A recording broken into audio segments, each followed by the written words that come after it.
cell the basic unit of the life. First of all we start with the history of the cell.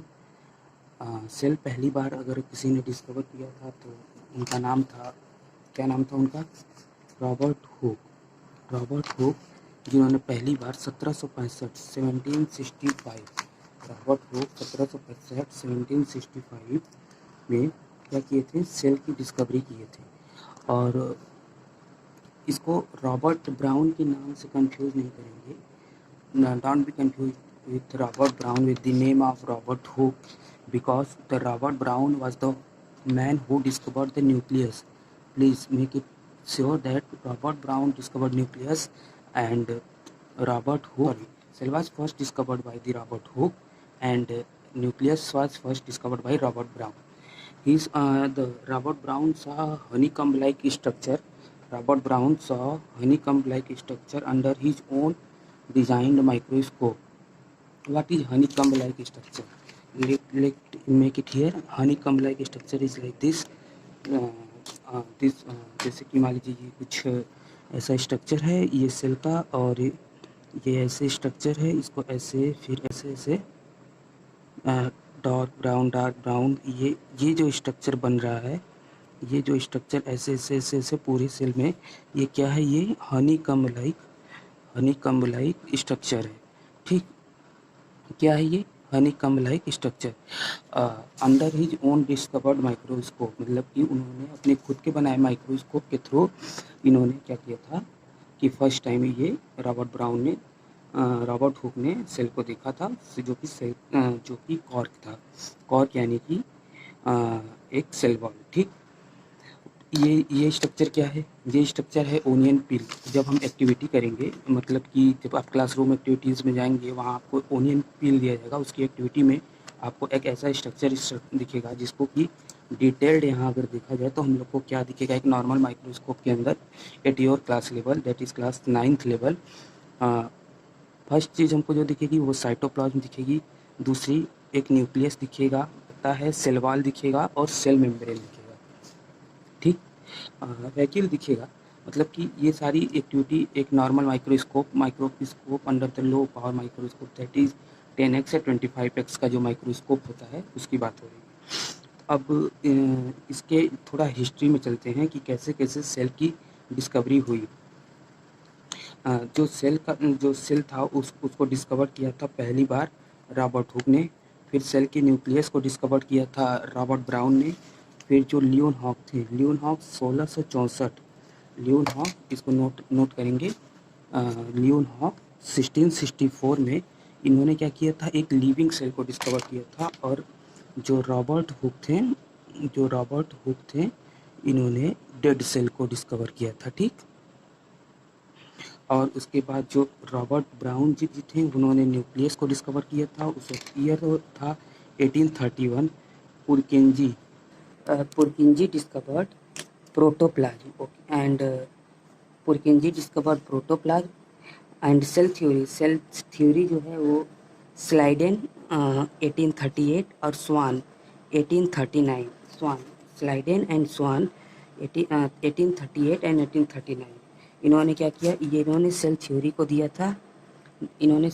को दिया, जो कि वर्चाउ 1855। इन्होंने क्या किया कि सेल थ्योरी में क्या किया था? मॉडिफिकेशन किया, मतलब इसको मॉडिफाई किया और कहा cells arise from the pre existing cell. जो सेल है, ये जो एक सेल है, ये जो नई सेल बन रही है वो किससे आ रही है? इसी पुरानी सेल से आ रही है। उसको उन्होंने अपनी भाषा में कहा था ओमनिस सेलुला ए सेलुला।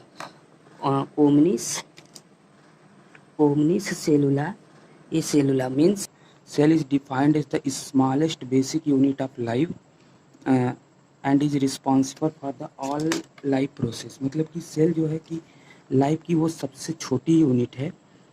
सेल जो है वो लाइफ की सबसे छोटी यूनिट है जो कि रिस्पॉन्सिबल है किसके लिए? All the process of the life, मतलब ज़िंदगी के जितने भी प्रोसेस हो रहे हैं वो जो इसेंशियल हैं लाइफ के लिए, वो किसके द्वारा होते हैं? Cell. And cells are the structural, functional and biological unit. दूसरे सिंपल डेफिनेशन में हम क्या कर सकते हैं? Cell is the structural, functional and biological unit of living organisms, जो लिविंग ऑर्गेनिजम्स हैं उनके स्ट्रक्चर का सेल क्या है, स्ट्रक्चरल फंक्शनल यूनिट है। Defined as the smallest basic unit of the life, cell is defined as smallest basic unit of the life and is responsible for all the life forms. Means जितने life के processes, जितने life processes हो रहे हैं उन सबके लिए अगर कोई रिस्पॉन्सिबल है बॉडी में बेसिक लेवल पे, तो वो कौन है, सेल। और एक दूसरे सिंपल डिफिनेशन में कह सकते हैं हम लोग कि cell is the structural functional and biological unit of life. और सेल कैन, और ये कोई घर है तो इस ऊपर अगर बाहर से देखा जाए तो ये हमें क्या दिखेगा, एक घर। लेकिन अगर हम इसका एक बेसिक लेवल पे जाएंगे तो हम लोग पाएंगे कि ये घर सिर्फ इसका जो बेसिक यूनिट है इस घर का, ये कहाँ से बन के आया है, ये बेसिक यूनिट कहाँ से आया है, ये ब्रिक से। मतलब कि ये डिफरेंट टाइप ऑफ ब्रिक का ऐसे अरेंजमेंट करके, डिफरेंट टाइप्स ऑफ ब्रिक जब अरेंजमेंट किए हैं तो ये क्या बना, एक घर। वैसे ही ये ह्यूमन है, ये कि ह्यूमन है तो ये क्या हो गया, ये क्या बना, ये सेल। तो सेल बना, सेल्स, अब ढेर सारे सेल मिलकर क्या बनाए, टिश्यू। ठीक, अब टिश्यू और टिश्यू ने मिलकर क्या बनाया, फिर टिश्यू से हमारा बना क्या, तुम्हारा हमारा ऑर्गन। और जब ग्रुप ऑफ ऑर्गन बने तो क्या बना, ऑर्गन सिस्टम। ठीक, ग्रुप ऑफ ऑर्गन बना तो क्या बना, ऑर्गन सिस्टम। और इसको बना के हमें हमारा क्या बना, ढेर सारे ऑर्गन मिलके ऑर्गेनाइजम्स। तो means cells a group of, उसके बाद हम कह सकते हैं कि a group of cells is called tissue. A tissue, different tissue, different tissue come and form what, different tissue come and form the basic unit of basic नहीं, different tissue form organ and a group of organ form organ system, and then organ system from the basic unit to be come from the basic unit to a complex unit। अब एक ऑर्गेनाइजम्स क्या हो सकता है, एक organism हमारा unicellular भी हो सकता है और मल्टी सेलुलर भी हो सकता है। ठीक, अब यूनिसेलुलर ऑर्गेनिजम्स क्या हो, कौन कौन है, जैसे कि पहला हमारा एक सबसे कॉमन एग्जांपल है जो कि 7th क्लास से हम लोग पढ़ते आते हैं, अमीबा। फिर उसके बाद हमें पैरामेशियम देखने को मिलता है, फिर क्लामाइडोमोनास देखने को मिलता है, बैक्टीरिया हो गया। और दूसरा क्या है हमारे पास जो मल्टी सेलुलर है, हम लोग जैसे ह्यूमंस, एनिमल्स, प्लांट्स एक्सेट्रा। ठीक, अब ये है कि ये जो प्लांट सेल है, मतलब कि जो यूनिसेलुलर ऑर्गेनिज्म है क्या है, ये सिंगल सेल का बना हुआ है और एक ही cell, only this cell perform all the functions, ठीक, ऑफ लाइफ। मतलब कि एक सिंगल सेल ऑर्गेनिजम्स में ही सारे फंक्शंस होंगे, लाइक फ्रॉम मेटाबॉलिज्म, जितने मेटाबॉलिज्म हैं सब किसमें होंगे, एक सिंगल सेल में। जबकि एक जो मल्टी सेलुलर ऑर्गेनिजम्स है उसको हम लोग क्या कहेंगे, it is made up of more than one cell. ठीक, और इसका जो ऑर्गेनाइजेशन है वो क्या है, सिंपल है। अब सिंगल सेल है, सेल जो है वो हमारी सिंगल है। अगर सेल सिंगल है तो उसका जो ऑर्गेनाइजेशन होगा हमारा वो कैसा होगा, ऐसा तो नहीं है कि अचानक से वो सेल सिंगल है ऑर्गेनाइजेशन और उसका ऑर्गेनाइजेशन कॉम्प्लेक्स हो जाएगा। लेकिन जो मल्टी सेलुलर ऑर्गेनिज्म है वो कॉम्प्लेक्स है, जैसे यहाँ पे देखिए सेल, टिश्यू, ऑर्गन सिस्टम, ऑर्गेनाइजम्स, जबकि ऐसा यहाँ पर तो कुछ है नहीं। और फिर उसके बाद a single cell carry out all necessary functions, that cell है वो क्या करेगा कि सारे जितने फंक्शंस, जो नेसेसरी फंक्शन है वो कौन परफॉर्म कर देगा, एक सिंगल सेल। जबकि multi cellular organisms perform different functions. Means यहाँ पे क्या होता है, डिवीजन ऑफ लेबर होता है। मतलब कि अगर डाइजेशन है तो डाइजेस्टिव सिस्टम करेगा, एक्सक्रिएशन है तो एक्सक्रिएटिव सिस्टम करेगा, रेस्पिरेशन है रेस्पिरेटरी सिस्टम करेगा। लेकिन एक सिंगल ऑर्गेनिज्म में एक ही सेल में डाइजेशन, एक्सक्रिएशन, रेस्पिरेशन, सारे मेटाबॉलिज्म होंगे। सिंगल सेल ऑर्गेनिज्म की एक सबसे बड़ी खास बात यह है कि इसकी जो बॉडी होती है, the body of the single cell organisms is expose to the environment, इसको यहाँ पे बहुत ही ज़्यादा कंजेस्टेड हो गया है तो इसको थोड़ा अलग कर देते हैं। ये जो ऑर्गेनिजम्स है, अब जैसे कि ये जो सिंगल सेल ऑर्गेनिज्म है, मान लीजिए अमीबा है और ये वाटर है, तो लेकिन तो ये क्या है, ये जो बॉडी है यहाँ पे हमारी, ये बॉडी की क्या है, वाटर से सराउंडेड है। जबकि ये जो हमारा ऑर्गेनिजम्स है, जो मल्टी सेलुलर ऑर्गेनिज्म है, वो क्या है, ओनली जो बॉडी का आउटर पार्ट है वो क्या होगा, वो एक्सपोज्ड होगा किसके, इन्वायरमेंट के। और सिंगल सेल ऑर्गेनिजम्स का ये है कि इनकी जो लाइफ स्पैन होती है वो एज कम्पेयर छोटी होती है, शॉर्ट लाइफ स्पैन। जबकि ये हमारा जो मल्टी सेलुलर ऑर्गेनिजम्स है वो कंपैरेटिवली लार्ज लाइफ स्पैन के होते हैं, ठीक। सिंगल सेल अब ये है कि सिंगल सेल ऑर्गेनिजम्स आगे अपनी प्रोजीनी कैसे बढ़ाएगा, मीन्स रिप्रोडक्शन कैसे करेगा, सिंगल सेल ऑर्गेनिजम्स कैसे वो अपने आप को कंटिन्यू रखेगा। तो सिंगल सेल ऑर्गेनिजम्स को कंटिन्यू रखने के लिए वो मेनली किस तरह का रिप्रोडक्शन करता है, सिंगल सेल ऑर्गेनिजम्स में लेकिन किस तरह का रिप्रोडक्शन करेगा, तो जो सबसे बेसिक रिप्रोडक्शन करेगा वो एसेक्सुअल और सेक्सुअल रिप्रोडक्शन भी करता है, जो कि सिर्फ कंजुगेशन होता है, ठीक। अब ये कंजुगेशन क्या होता है, इसको हम सेल साइकिल में पढ़ेंगे, उसमें बताएंगे, या रिप्रोडक्शन में हम लोग जानेंगे कि क्या होता है कंजुगेशन, या फिर जब इस लेसन का एंड होगा तो हम इस चीज़ को बता देंगे। फिर तुम्हारा रिप्रोडक्शन जो मल्टी सेलुलर ऑर्गेनिजम्स में एसेक्सुअल, जैसे प्लांट का रिप्रोडक्शन हो गया कैसा होता है, एसेक्सुअल हो गया, लोअर ऑर्गेनिजम्स हो गए वहाँ पे कैसा रिप्रोडक्शन हो गया, जैसे कि एल्गी हो गया, फंजाई हो गए, वहाँ एसेक्सुअल रिप्रोडक्शन होता है, प्लांट में भी एसेक्सुअल होता है। और जैसे एनिमल में है या हायर ऑर्गेनिजम्स हैं, प्लांट के हायर ऑर्गेनिजम्स हैं, एंजियोस्पर्म है, जिम्नोस्पर्म है, इन सब में क्या है, इन सब में रिप्रोडक्शन कैसा होता है, सेक्सुअल रिप्रोडक्शन। और जो यूनिसेलुलर ऑर्गेनिज्म है वो कंपलसरी तो नहीं कर सकते, क्योंकि ऑस्ट्रिच का एग भी हमारा क्या है, सिंगल सेल है, लेकिन वो माइक्रोस्कोपिक नहीं है।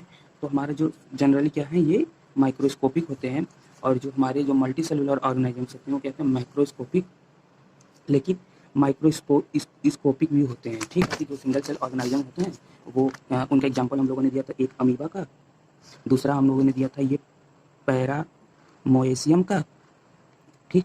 और तीसरा एग्जाम्पल जो था हमारा सिंगल सेल ऑर्गेनिज्म का, क्लेमाइडोमोनास का, ठीक, क्लेमाइडोमोनास का। अब अमीबा में लेवलिंग हमने नहीं किया, क्यों नहीं किया, क्योंकि उस वक्त अगर हम पहले से लेवलिंग कर देते तो यहाँ उतना समझ में नहीं आता, ठीक। तो उसके लिए हम लोग क्या करेंगे कि जो हम लोग यहाँ से लेवलिंग स्टार्ट करेंगे। सबसे पहले हमारा ये देखिए, ये क्या है, साइटोप्लाज्म, इस पर नहीं, ये हमारा ये क्या है, सेल मेम्ब्रेन, और ये क्या है हमारे पास, न्यूक्लियस, ये क्या है, फूड वैक्यूल मतलब कि जो फूड को वो इनगल्फ किया है, और सेल मेम्ब्रेन अभी बता दिया गया। और ये जो स्ट्रक्चर है ये हमारा क्या है, सीडोपोडिया, ठीक। अब हम लोग आते हैं कॉन्ट्रैक्टाइल वैक्यूल पे, पैरामेशियम पे। पैरामेशियम में ये जो स्ट्रक्चर है ये क्या है, सीलिया क्या करता है, मूवमेंट में हेल्प करता है, किसमें करता है, मूवमेंट में हेल्प करता है। दूसरा हमारा क्या है, पेलिकल इज अ प्रोटेनिशियस कवरिंग, ठीक। जैसे हमारे में प्लाज्मा मेम्ब्रेन स्ट्रक्चर होते हैं ये सब, वैसे ही ये हमारा क्या है, ओरल ग्रुप कहाँ है, जहाँ से फूड इंटर करेगा। और ये क्या है, ये हल्का सा यहाँ ब्लैक कलर का जो स्ट्रक्चर दिख रहा है ये एनल पोर है, ये हमारा फूड वैक्यूल है। फूड वैक्यूल मतलब जो फूड इनगल्फ इन्होंने कर लिया है। और न्यूक्लियस इसमें दो तरह के होते हैं, दो तरह के न्यूक्लियस होते हैं, एक न्यूक्लियस को कहते हैं माइक्रो न्यूक्लियस और दूसरे को कहते हैं माइक्रो न्यूक्लियस। माइक्रो न्यूक्लियस बड़ा होता है, माइक्रो का मतलब ही बड़ा होता है, और माइक्रो का न्यूक्लियस छोटा होता है। इन दोनों न्यूक्लियस के फंक्शन अलग अलग होते हैं, जो कि इस लेवल पे अभी नहीं जानने। और ये हमारे क्या है, कॉन्ट्रैक्टाइल वैक्यूल।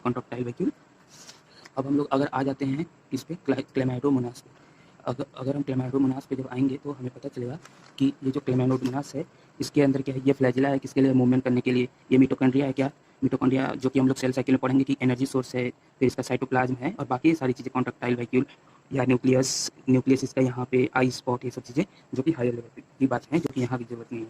अब हमारी ह्यूमन बॉडी में किस तरह की सेल होती है, अगर हमारे ह्यूमन बॉडी की बात करें तो सबसे पहले हमारे पास क्या आएगा, ये स्मूथ मसल सेल है, ये हमारी ब्लड सेल है। ब्लड में क्या होता है, आरबीसी होती है, डब्ल्यूबीसी होती है, ठीक, प्लेटलेट होता है, प्लेटलेट्स होता है। फिर ये सब चीज़ें हमारे किसके कंपोनेंट हैं, ब्लड सेल्स के साथ का, RBC, WBC, plate cell etcetera. ये फिर हमारे पास नर्व सेल है, यही अगर हमारी स्पर्म सेल है जो कि मेल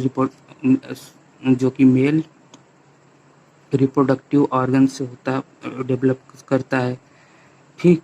और ये तुम्हारा हमारे पास क्या है, फीमेल से हमारे पास क्या बनता है, फीमेल से क्या बनता है, ओवा। ये हमारी बोन सेल है, बोन सेल जो कि जो हड्डियों को बनाने में काम आती हैं। फिर ये फैट सेल जो होती हैं। अब ये हो गया, जैसे सेल को अभी हमने किसमें डिवाइड किया कि यूनिसेलुलर, मल्टी सेलुलर, ठीक। अब हम सेल को और फर्दर डिवाइड कर सकते हैं। उस फर्दर डिवीजन में हम लोग को क्या होगा, सबसे पहला जो डिवीजन हमारे पास आता है उसको हम लोग क्या कहते हैं, प्रोकार्योटिक, और दूसरा हमारे पास क्या होगा, यूकार्योटिक।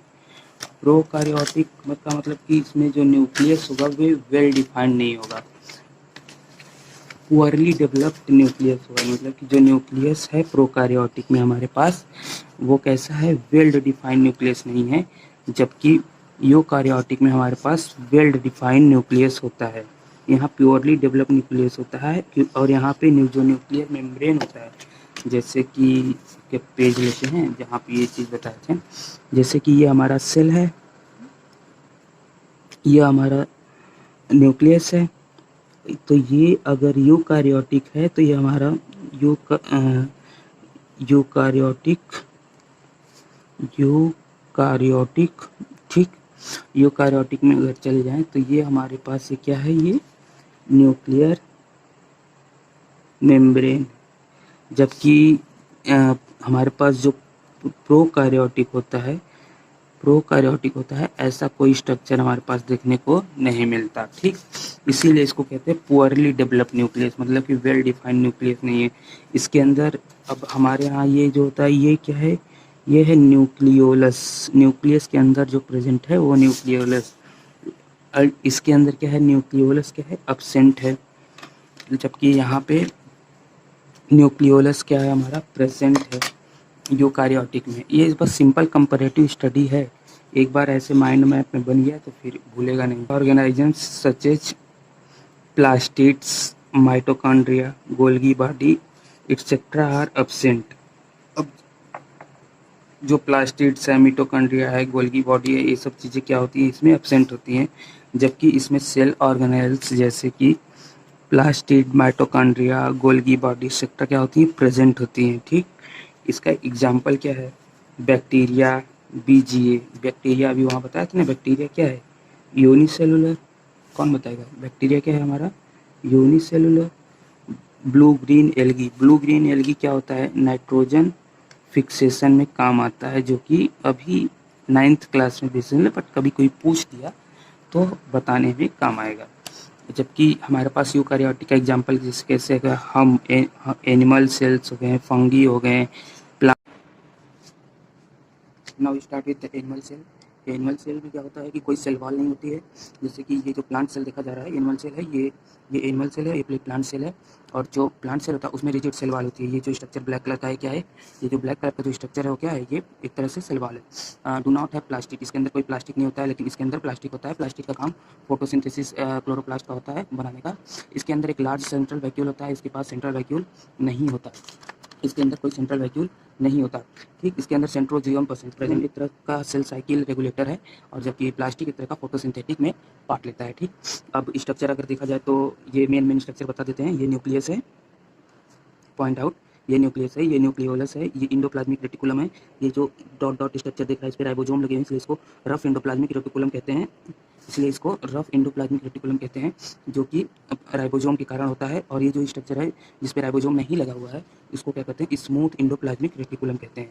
ठीक, जबकि प्लांट सेल में देखा जाए तो ये मेन स्ट्रक्चर, ये सेंट्रल वैक्यूल है, ये न्यूक्लियस है, ये न्यूक्लियोलस है, इसका सेल वॉल है, ये सेल मेम्ब्रेन है, इसका सेल मेम्ब्रेन ये है, इसके पास फिर आपका ये मिटोकॉन्ड्रिया है, सॉरी गोल्गी बॉडी है, और इसकी गोल्गी बॉडी, इसके अंदर कोई गोल्गी बॉडी दिखा, ठीक है, ये गोल्गी बॉडी है और ये है। ठीक ना, जो सेल का जो बेसिक स्ट्रक्चर यहाँ से धीरे धीरे हम लोग पढ़ना शुरू करेंगे। सबसे पहले आता है हमारे पास सेल मेम्ब्रेन। सेल मेम्ब्रेन का दूसरा नाम क्या है, सेल मेम्ब्रेन के स्कूल का नाम, घर का नाम सेल मेम्ब्रेन, और स्कूल का नाम मतलब कि एग्जाम में प्लाज्मा मेम्ब्रेन। इस तरह से एक सेकेंडरी सेलेक्टिव परमिएबल मेम्ब्रेन होता है। Selective permeable membrane in the sense कि वो कुछ चीज़ों को आने जाने में मदद करता है, जबकि कुछ चीज़ों को वो आने जाने में मदद नहीं, मतलब कुछ चीज़ों के लिए वो परमिएबल है, जबकि कुछ चीज़ों के लिए वो परमिएबल नहीं है, इसलिए इसको सेलेक्टिव परमिएबल कहते हैं। एक यहाँ ये जो सिंपल डायग्राम दिया गया है सेल मेम्ब्रेन का, जो कि अभी इस क्लास के लेवल का नहीं है, जबकि हायर क्लासेस में जब जाएंगे तब वहाँ हम लोग को सीखने को मिलेगा और इसे डिटेल में पढ़ने को मिलेगा। बट फिर भी एक आउटलाइन ड्रा कर दी गई है।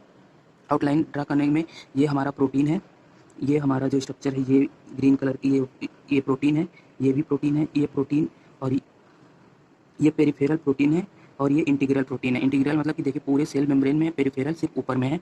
और उसके बाद ये जो स्ट्रक्चर है ये हमारा क्या है, ये हमारा स्ट्रक्चर है फास्फोलिपिड। ठीक, डबल लेयर ऑफ फैट, मतलब कि डबल लेयर। और ये जो ये चैनल है, ये जो गैप दिख रहा है, ये क्या एक तरह से चैनल है जो मॉलिक्यूल को आने जाने में मदद करता है। ठीक, ये सिंपल स्ट्रक्चर है किसका, सेल मेम्ब्रेन का। सेल मेम्ब्रेन को और क्या कहते हैं हम लोग, प्लाज्मा मेम्ब्रेन, प्लाज्मा मेम्ब्रेन। ठीक, अब उसके बाद सेलेक्टिव परमिएबल, इसका क्या है कि ये क्या होता है, ये क्या कहता है कि सेल मेम्ब्रेन हमारा सेपरेट करता है आउटर साइड इन्वायरमेंट से, सेपरेट करता है, ये आउटर इन्वायरमेंट से सेपरेट करता है और उसके बाद गैस डिफ्यूजन में मदद करता है। गैस जैसे कि CO2 कंसंट्रेशन, O2 कंसंट्रेशन, जैसे CO2 का सेल में जाना, जैसे कि ये सेल मान, ये कोई अगर सेल है, ये आउटर इन्वायरमेंट है, ये मान O2 है, तो बाहर में O2 ज़्यादा है और सेल के अंदर मेटाबॉलिक प्रोसेस हुआ जिससे O2 कम हो गया, तो ये क्या करेगा, डिफ्यूजन प्रोसेस के थ्रू अंदर जाएगा और CO2 जब ज़्यादा हो गया तो डिफ्यूजन प्रोसेस के थ्रू बाहर आ जाएगा CO2। ठीक, तो इसको यहाँ पे भी जानने का बताएंगे आगे। Made up of protein and lipid, अभी बताया गया ना, फॉस्फोलिपिड, ये रहा, ये जो स्ट्रक्चर दिखाया गया वो किसका किसका बना, प्रोटीन, और दूसरा स्ट्रक्चर क्या है, लिपिड का। फ्लेक्सिबल, फ्लेक्सिबल होता है, फ्लेक्सिबल का मतलब कि ये जो मेम्ब्रेन है फोल्डेबल, ऐसा नहीं कि जैसे कि ऐसे मोड़ दिए पता चला ऐसे कर दिए, ऐसे ये सेल मेम्ब्रेन है और अगर ऐसे हो गई तो टूट गई, नहीं, ये ऐसे फोल्ड हो भी सकती है। जैसे अमीबा में ये जो स्ट्रक्चर बना था, तो क्या बना था, ये सेरोपोडिया का स्ट्रक्चर बना था। ठीक, तो ये हमारा कैसा स्ट्रक्चर है, ये एक तरह से एक तरह से हमारा क्या है, फ्लेक्सिबल है, फ्लेक्सिबल है। ठीक, टू इनगल्फ फूड स्ट्रक्चर, जैसे अमीबा में मूवमेंट थ्रू प्लाज्मा मेम्ब्रेन। अब प्लाज्मा मेम्ब्रेन के थ्रू कैसा कैसा मूवमेंट होता है, पहला मूवमेंट तो होता है डिफ्यूजन का, डिफ्यूजन, और दूसरा मूवमेंट क्या होता है, कौन बताएगा, दूसरा मूवमेंट सोचो, दूसरा मूवमेंट, हाँ, ऑस्मोसिस का। ठीक, ये क्या है, एक स्पॉन्टेनियस प्रोसेस है, मतलब इसके लिए कोई बाहर से एनर्जी वगैरह की जरूरत नहीं पड़ती है। From high concentration gradient to low concentration region, जैसे कि अगर डिफ्यूजन होना है, यहाँ ढेर सारा मॉलिक्यूल है, यहाँ एक मॉलिक्यूल है, तो ये अपने आप यहाँ चला जाएगा और तब तक जाएगा 1 2 3 3 और 1 4। अब यहाँ क्या हो गया, इक्विलिब्रियम आ गया, तो ये अपने आप डिफ्यूजन, यहाँ पहले ज़्यादा था कंसंट्रेशन, अब दोनों का कंसंट्रेशन क्या हो गया, बराबर हो गया।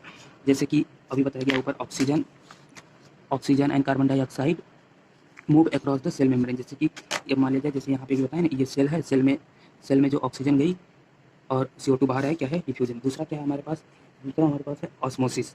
ऑस्मोसिस क्या है कि the movement of water molecule through plasma membrane, इस पॉइंट को नोट कीजिए, आप प्लाज्मा मेम्ब्रेन को अंडरलाइन करेंगे, इसका ऑस्मोसिस। जो सॉल्वेंट का डिफ्यूजन है, या इसको सिंपल टर्म में कह सकते हैं डिफ्यूजन ऑफ सॉल्वेंट, जैसे ये ऑस्मोसिस। डिफ्यूजन, अब डिफ्यूजन भी दो तरह का हो सकता है, सिंपल डिफ्यूजन और फैसिलिटेटेड डिफ्यूजन।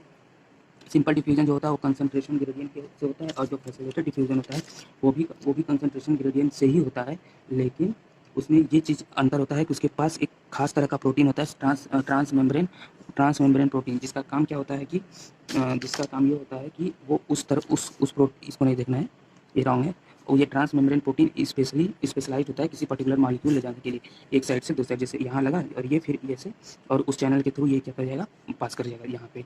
ठीक, नहीं दिख रहा है क्या, ये ट्रांस मेम्ब्रेन प्रोटीन मान लिया जाएगा तो।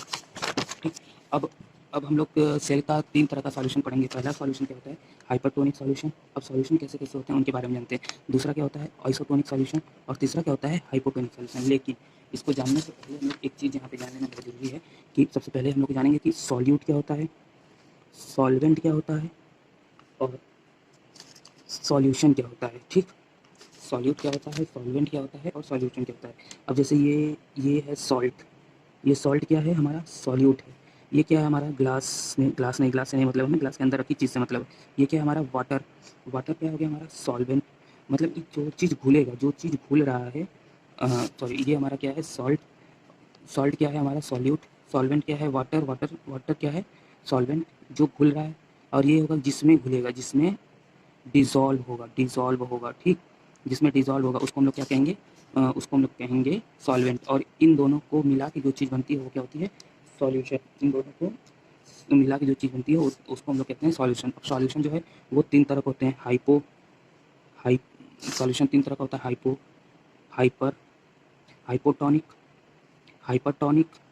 And isotonic. ठीक, अब हाइपोटोनिक और आइसोटोनिक में क्या क्या अंतर होता है, इसको नहीं, ये तो पहले बता दिया गया, इसको नहीं देखने की जरूरत है।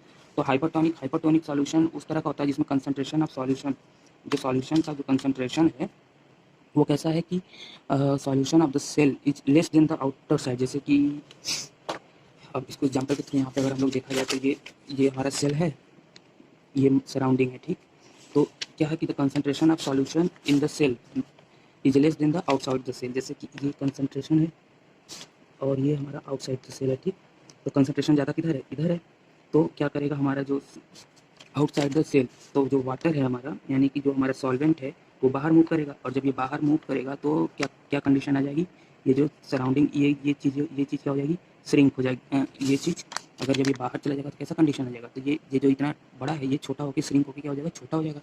ठीक, तो तो क्या है हमारे पास कि जो जो कंसंट्रेशन ऑफ सॉल्यूशन है सेल का वो लेस देन है, वो कैसे क्या है, वो लेस है, वो लेस देन क्या है, आउटर साइड से। ठीक, आउटर सेल। ठीक, ड्यू टू क्या होता है कि इससे क्या होता है, वाटर का लॉस होता है, वाटर का लॉस। तो यहाँ पे हम लोग दिखाया गया कि ये जो एरो दिख रहा है ये मूवमेंट ऑफ वाटर को दिखा रहा है कि वाटर जो है सेल में से बाहर की तरफ, वाटर जो है वो सेल में से क्या की तरफ जा रहा है, बाहर की तरफ जा रहा है। ठीक, जिसकी वजह से सेल हमारी क्या हो जाती है, श्रिंक हो जाती है, सेल हमारी क्या हो जाती है, श्रिंक हो जाती है। अब जैसे ये सेल देखी जाए, इतना इतना गैप खाली हो गया, ये क्या हो गया, ये क्या हो गया, हमारी श्रिंक सेल हो गई। ये देखिए एक नॉर्मल सेल है। आइसोटोनिक सॉल्यूशन में क्या होता है, आइसोटोनिक सॉल्यूशन में जो कंसंट्रेशन होता है हमारा वो ऑफ सॉल्यूशन आउटसाइड, मतलब कि जो बाहर का कंसंट्रेशन है वो किसके बराबर है, इनसाइड, वो इनसाइड के बराबर है। तो cell gain equal amount of water which is, अब जैसे सेल अगर थोड़ा सा पानी बाहर जाएगा तो थोड़ा सा पानी अंदर भी जाएगा, तो उसमें क्या होता है कि जो मूवमेंट ऑफ वाटर होता है, पानी अंदर भी जा रहा है सेल में भी और पानी सेल से बाहर भी आ रहा है, तो ये आइसोटोनिक सॉल्यूशन हो गया। और जबकि हमारा हाइपोटोनिक जो सॉल्यूशन होता है, हाइपोटोनिक में जो सेल का साइज होता है, जो कंसंट्रेशन होता है सेल का अंदर में वो ज़्यादा होता है, in the cell concentration of the in the cell is more. ठीक, मोर किससे होता है, इज मोर इनसाइड क्या concentration in the cell is more than the outside cell, मतलब कि जो आउटसाइड जो सेल है, यहाँ गलत लिखा हुआ है इसको सही करना है, यहाँ पे आउटसाइड लिख लेते हैं। आउटसाइड सेल से क्या होता है, हमारा कंसंट्रेशन ज़्यादा होता है किसमें, सेल में। ठीक, इसके कारण क्या होता है कि पानी का हमें क्या होता है, गेन होता है, पानी का गेन होता है और सेल क्या कर जाती है, स्वेल कर जाती है। जैसे कि अब एग्जाम्पल हम देते हैं, जैसे मान लीजिए रेजिन है, रेजिन जानते हैं ना, रेजिन, किशमिश, किशमिश जिसको कहते हैं, ऐसे श्रिंकेज रहती है जब हम लोग मार्केट से लाते हैं, लेकिन अगर इसी को रात भर पानी में रख दिया जाए तो ये क्या हो जाएगा, फ्लैटेंड हो जाएगी। ठीक, क्या हो गया, इसके अंदर पानी जो है चला गया, पहले तो इसका कंसंट्रेशन जब जो आउटसाइड इन्वायरमेंट से क्या है ज़्यादा है, तो जबकि पानी का कंसंट्रेशन कम है तो ये क्या हो गया, अंदर ले लिया इसको। ठीक, ये इसको क्या कर लिया, अंदर ले लिया। ठीक है, अब ये चीज़ हो गया। अब हमारा ऑस्मोसिस, अभी हम लोग पढ़ा था ना कि डिफ्यूजन और ऑस्मोसिस, ऑस्मोसिस भी दो तरह का होता है। पहले ऑस्मोसिस को हम लोग क्या कहते हैं, पहले ऑस्मोसिस को हम लोग कहते हैं इंडो ऑस्मोसिस और दूसरे ऑस्मोसिस को हम लोग क्या कहते हैं, एक्सो ऑस्मोसिस। ठीक, तो इंडो ऑस्मोसिस क्या होता है और एक्सो ऑस्मोसिस क्या होता है। ठीक, इंडो ऑस्मोसिस के बारे में अगर पढ़ेंगे कि अगर सब्सटेंस को हाइपोटोनिक सॉल्यूशन में, यहाँ पे लेते हैं, अब इंडो ऑस्मोसिस यहाँ पे समझ लेते हैं फिर वो लिखवा देंगे। इंडो ऑस्मोसिस, इंडो ऑस्मोसिस में ये है कि अगर सब्सटेंस को हम लोग क्या करते हैं, हाइपोटोनिक सॉल्यूशन में रखते हैं, किस सॉल्यूशन में रखते हैं, हाइपोटोनिक सॉल्यूशन में रखते हैं, तो जो सॉल्वेंट है, सॉल्वेंट यानी कि जो वाटर है, जो वाटर है हमारा वो क्या करेगा, मूव करेगा inside the cell, inside the cell move करेगा और cell undergo deplasmolyse, cell deplasmolyse हो जाएगी। ठीक, प्लाज्मोलाइज नहीं डीप्लाज्मोलाइज, मतलब कि जो सेल पहले से श्रिंक की हुई थी अब क्या हो जाएगी, वो नॉर्मल शेप एंड साइज में आ जाएगी, वो डीप्लाज्मोलाइज हो जाएगी। ठीक, वो इंडो ऑस्मोसिस हो गया, मतलब कि इंडो, इंडो का मतलब अंदर, ऑस्मोसिस का मतलब तो जानते ही सब कोई।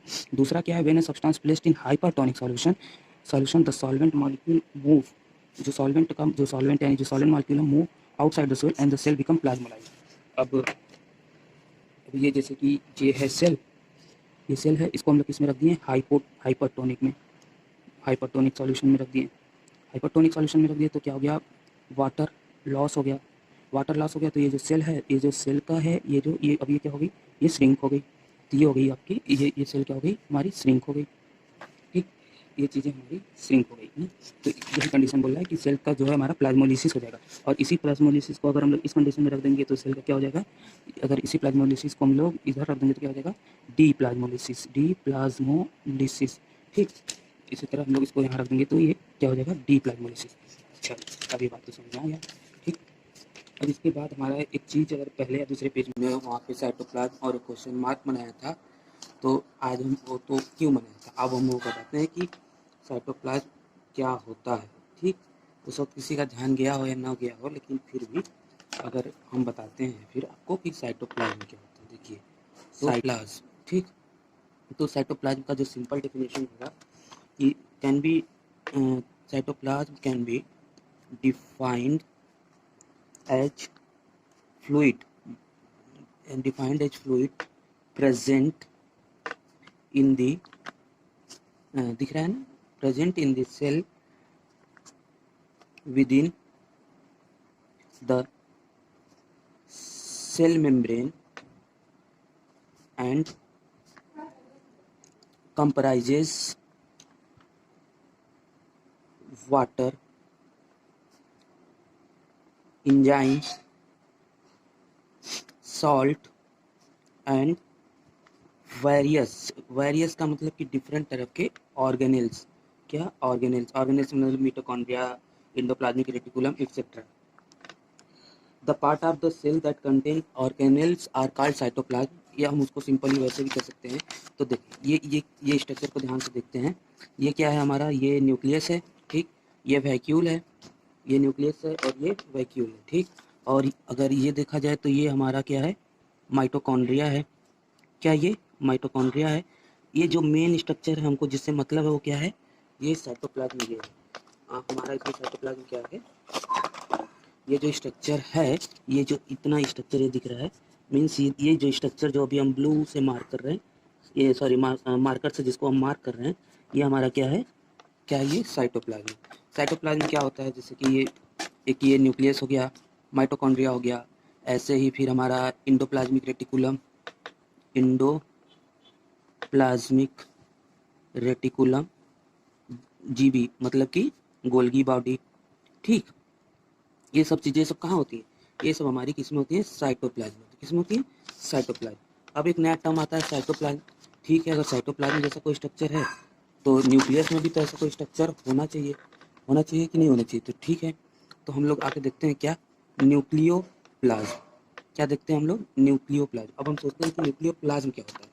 तो न्यूक्लियोप्लाज्म के बारे में अगर हम देखा जाए तो ये एक तरह का क्या है? Type of protoplasm composed thick fluid मतलब कि जैसे जेली जैसा सब्सटेंस होता है ना, तो उसी को हम लोग क्या कहते हैं? Thick fluid. एंड क्रोमैटिन क्या होता है? अभी हम वो भी बताते हैं क्रोमैटिन क्या होता है। Chromatin fibre and made up of China नहीं, मेड अप ऑफ डीएनए, ठीक ना। तो अब देखिए ये क्या है हमारा? ये है न्यूक्लियर इन्वेलप का मतलब कि ये जो स्ट्रक्चर है, ये जो कवर कर रहा है इन्वेलप, उसको कहते हैं न्यूक्लियर इन्वेलप। ये न्यूक्लियोप्लाज्म हमारा ये है, छोटा सा ये जो गोल सा स्ट्रक्चर है, ये न्यूक्लियोप्लाज्म है। ये जो है, ये जो गैप जंक्शन बचा हुआ है जिसमें से मटेरियल साइटोप्लाज्म में आता जाता है, इसको हम लोग कहते हैं क्या? न्यूक्लियर पोर, ठीक। ये जो स्ट्रक्चर है इस पे ध्यान नहीं देना है। ये जो स्ट्रक्चर है, ये इसको हम लोग क्या कहते हैं? यहाँ पे गलत लिखा गया स्पेलिंग। न्यूक्लियोप्लाज्म जो मेन स्ट्रक्चर है उसी की स्पेलिंग गलत है। हाँ। तो ये जो स्ट्रक्चर है ये हमारा ये क्या है? ये न्यूक्लियोप्लाज्म है। हमको यही जानना है कि न्यूक्लियोप्लाज्म क्या होता है। तो न्यूक्लियोप्लाज्म यहाँ तक ही है, ऊपर नहीं जाना है। और ये जो स्ट्रक्चर है ये वाला, ये हमारा क्या है? न्यूक्लियोलस, ठीक। और क्रोमैटिन क्या होता है? ये जो धागे जैसा स्ट्रक्चर दिख रहा है ना, गोल गोल इधर उधर, यही हमारा क्या है? ये जो धागे जैसा स्ट्रक्चर है ये हमारा क्या है? ये इसी को हम लोग कहते हैं क्रोमैटिन। क्रोमैटिन क्या है इसके बारे में उतना डिटेल जानना नहीं है, बस हाँ कहाँ होता है? न्यूक्लियस में, ठीक। अब हमको एक नया चीज़ और था कि अब भी ये जो स्ट्रक्चर हमारा दिख रहा है इसको हम लोग क्या कहते हैं? इसको हम लोग कहते हैं प्रोटोप्लाज्म। तो अब हम लोग ये जानने की कोशिश करेंगे यहाँ पे कि प्रोटोप्लाज्म होता क्या है। What is the definition of the protoplasm? Protoplasm किसको कहते हैं? तो प्रोटोप्लाज्म को हम लोग सिंपली कह सकते हैं कि cytoplasm and nucleoplasm together called cytoplasm and nucleoplasm together called, मतलब कि दोनों को साथ में क्या कहते हैं? साथ में क्या कहते हैं हम लोग? टुगेदर कॉल्ड प्रोटो प्रोटोप्लाज्म, ठीक। तो जैसे कि इसको सिंपल लैंग्वेज में हम लोग लिख सकते हैं कि cytoplasm plus nucleoplasm cytoplasm plus nucleoplasm is equal to protoplasm, ठीक। Now we will come to the structure that is called protoplasm. Okay, if we remove the cell wall and the remaining part, we can say we can say that it is a protoplast. जैसे कि यहाँ पे देखो, देखा जाए तो देखिए, ये हमारा एक नॉर्मल सेल है, ये हमारी क्या है, ये इस पे ध्यान देते हैं, ये जो ब्लैक कलर या ब्लू कलर का दिख रहा है, वैसे जनरली ये ब्लू ही कलर है बट डार्क कलर कर दिया गया है। ये हमारा क्या है, ये सेल वॉल है। ये एक नॉर्मल सेल है, इसके पास साइटोप्लाज्म है, न्यूक्लियस है, वैक्यूल है, सेल वॉल है। ठीक, अभी हम लोगों ने क्या किया, यहाँ पे सेल वॉल को हटा दिया। अब हमारे पास क्या बचा, न्यूक्लियर मेम्ब्रेन, यानी सिर्फ प्लाज्मा मेम्ब्रेन बचा। मतलब कि सेल वॉल को छोड़ के बाकी सब साइटोप्लाज्म, न्यूक्लियर, सेंट्रल वैक्यूल, ये सारी चीज़ें हमारे पास बची। तो इस चीज़ को हम लोग क्या कहेंगे, इस चीज़ को हम लोग कहेंगे प्रोटोप्लास्ट, मतलब कि cell without cell wall. Cell simple language में लिख देते हैं, सेल